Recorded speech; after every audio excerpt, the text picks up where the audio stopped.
Muchísimas gracias por la invitación. Tenía una presentación, pero bueno, como tenemos también a Mariana ahí en la pantallita, casi que lo voy a hacer un poco ágil. Había hablado sobre todo, quería llevarlo un poco a cómo el periodismo se puede centrar en lo social, en lo político, que al final me gusta relacionarlo un poco con lo que al final es hacer política, ¿no? Que es hacer lo posible realidad, ¿no? Que esto que suena así como muy pomposo y muy rimbombante, al final dentro del periodismo de datos a lo que nosotros nos dedicamos, que era como me estaba antes comentando Cecilia, nosotros analizamos una cantidad ingente de datos para revelar realidades a todos los niveles, a nivel político, a nivel social, a nivel económico, a todos los niveles. Por eso, uno de los llamados que desde aquí pues, podemos hacer es que se pierda el miedo a dar información a los periodistas, que se pierda el miedo a quizá la retención que existe desde instituciones a aportar información.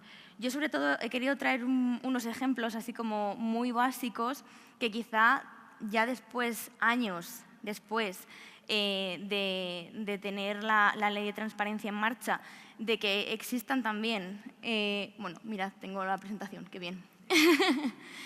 Después de tener la ley de transparencia a nivel estatal en marcha y después de tener ya grandes ejemplos de portales de transparencia y de equipos de transparencia a nivel institucional, sí que existen algunas barreras todavía que aún hoy nos encontramos. Algunas de ellas podríamos decir que incluso son como muy básicas y como muy iniciales, pero siguen existiendo. Y creo que, bueno, pues ya que tenemos el foro aquí para dar caña, por así decirlo, es quizá el momento y el lugar preciso para comentarlas. Bueno, la primera de todas es la negativa que nos encontramos en portales de transparencia, no solamente ya solo por el silencio administrativo, que creo que llevamos ya años dando la turra con el silencio administrativo y por qué sería necesario legislar y eliminar el silencio administrativo y que realmente cuando una administración no responda tenga que decir por qué no está respondiendo y tenga que responder ante las personas que han hecho la petición, ante la ciudadanía y, en fin, bueno, ante la gente que al final les está sosteniendo. Y luego otra de las realidades que también nos encontramos es la negativa a rehacer los datos. Esto es una de las excusas, porque casi siempre suele ser una cuestión de excusa, que nos solemos encontrar cada vez que pedimos información.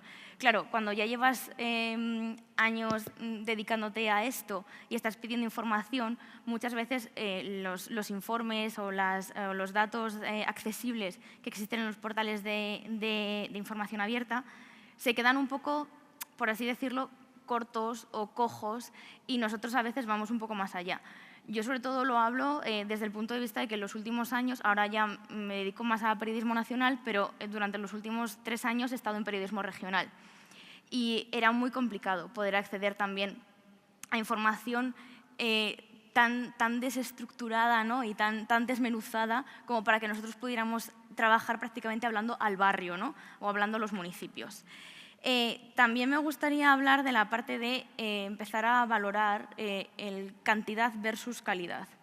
Al principio, cuando se formaron los primeros portales de transparencia, aquello fue una explosión, ¿no? Llegó la primavera, los portales de transparencia, todos vamos a publicar, todos vamos a poner, pero luego sí que es verdad que ha habido ciertos problemas a la hora de que haya un seguimiento en la publicación de estas informaciones y de estos datos.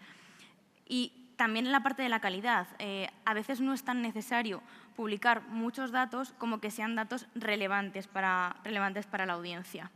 Y luego ya la parte de datos no contrastados o directamente falsos, y con esto quería llevarlo bueno, pues al tema de actualidad, a Cristina Cifuentes.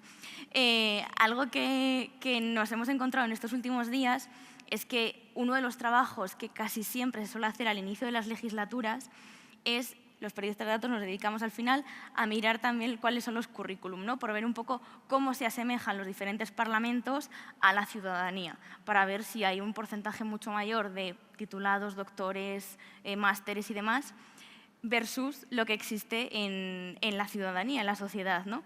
Y claro, nos hemos encontrado con que hay másteres que estaban pero ahora no están, con que ha habido gente que ha empezado a corregir sus sus currículum vitae, y nos hemos encontrado también con que hay culpas a ambos lados. Si bien es cierto que desde este punto, desde el lado del periodismo, nosotros podemos decir, oye, antes de publicar la información tendría que haber un chequeo, ¿no?, de que esa información realmente es cierta y de que si yo estoy poniendo que tengo un título, que tengo una preparación, esto es un ejemplo como podría ser cualquier otro, que realmente eso esté ahí y que haya un registro sobre esa realidad. Y también, evidentemente, echo las culpas a la parte del periodismo, porque cada dato que hay tampoco podemos tener una confianza ciega, ¿no?, en todo esto.